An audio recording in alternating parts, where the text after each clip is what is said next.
Yes, this is a different setup, and if you're noticing that, I thank you for watching more than one of my videos. Since I am apparently living like a king for some reason, let's talk about a queen.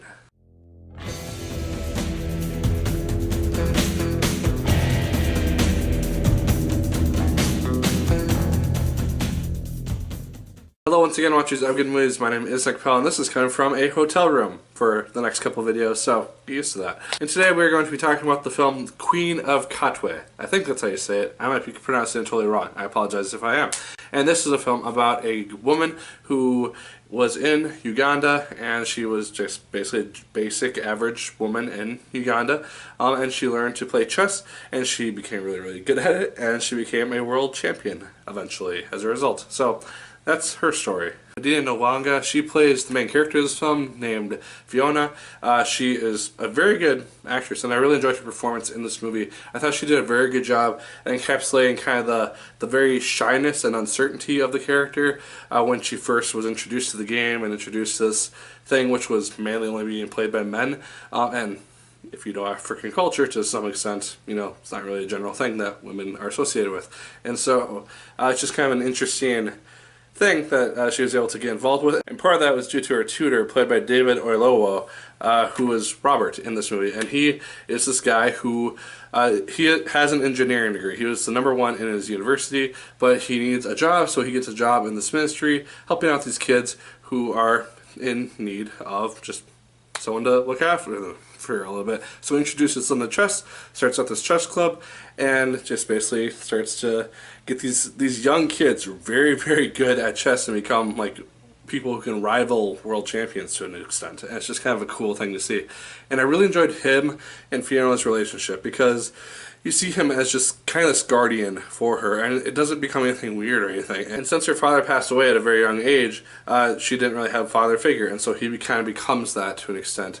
And you also have to see him deal with the idea eventually of leaving these kids behind to pursue something that he actually got a degree in. Pia Nyong'o, she plays the mother of Fiona in this film, and she also does a very good job, I thought, in the movie. And yeah, she's an Oscar winner. She does a very good job in the performance. I had no real issues with any of the characters' performances in this movie. Everyone did a very good job, including a lot of the kid actors as well. I was really surprised by that aspect. I thought all of them did a very nice job just filling in their characters. And this film was also set on location in Katwe, Uganda. Also don't know if I'm saying that right. So I thought that was a very impressive thing. I learned that actually during an interview on the Colbert Late Show. And so that was kind of a cool thing to find out. It's cool to know that this wasn't just set in like the Mexican desert or something and I just built a little village up. No, this was set in Africa, in Uganda, and took place on location. Very cool thing to see. My only real gripes are these. The film does feel a little bit long at times because it is about 2 hours long as a movie, and so that's a really long time to tell this story, which ultimately feels very generic, unfortunately. And that's not to say that it wasn't an impressive story or something to be admired, but it does kind of follow the traditional routes that we have someone who becomes really good at something, wants to become a world champion, faces. They get really good at it, they start to win competitions, they start to develop an ego, they lose eventually, their ego gets shattered, they have to build themselves back up, and eventually take the crown. It's just a very simple story, which we've seen a lot of times, and it just ultimately didn't really do a whole lot for me. As a result, I didn't really get as engrossed into the story.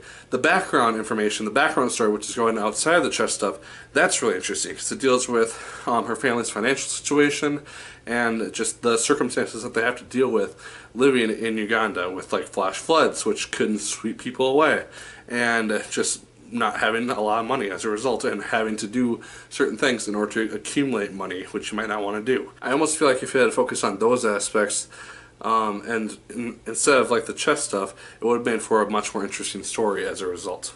But lastly, as this is a biopic, I really enjoy it when they do biopic endings where they just kind of show what happened to characters as a result of the end results of this movie, and they do that. And it's a cool way that they do it too, because they bring out the actor who played said character, and they bring out their real life counterpart. It's kind of cool because then they show what the person has been up to since the end of this movie, and it's just kind of a cool thing, cool way to do it, because generally with biopics, the main characters aren't really alive sometimes to do that, and so it's kind of a cool way to do it and made it kind of unique for me. So guys, ultimately, Queen of Katwe, it's a good movie. It's nothing to be like ridiculed or anything. I see where it's praised from, but it's ultimately nothing terribly original either. It has an original concept for kind of how this girl became this champion, made a life for herself, and got her family out of poverty, but her story isn't terribly unique among others that I've seen. And maybe the other ones that I've seen, they weren't necessarily biopics, but I've seen this type of story done a lot of other times. So it's just unfortunate that that's just kind of how I saw the movie. And ultimately it just didn't do anything new for me as a result. But guys, those are just my thoughts. Let me know yours in the comments down below. Did you like it as much as I did? Did you hate it more than I did? Let me know. Like, favorite, comment, and subscribe once again if you so choose. I appreciate it immensely. And as always, people, my name is Nick Pell. And once again, keep on watching.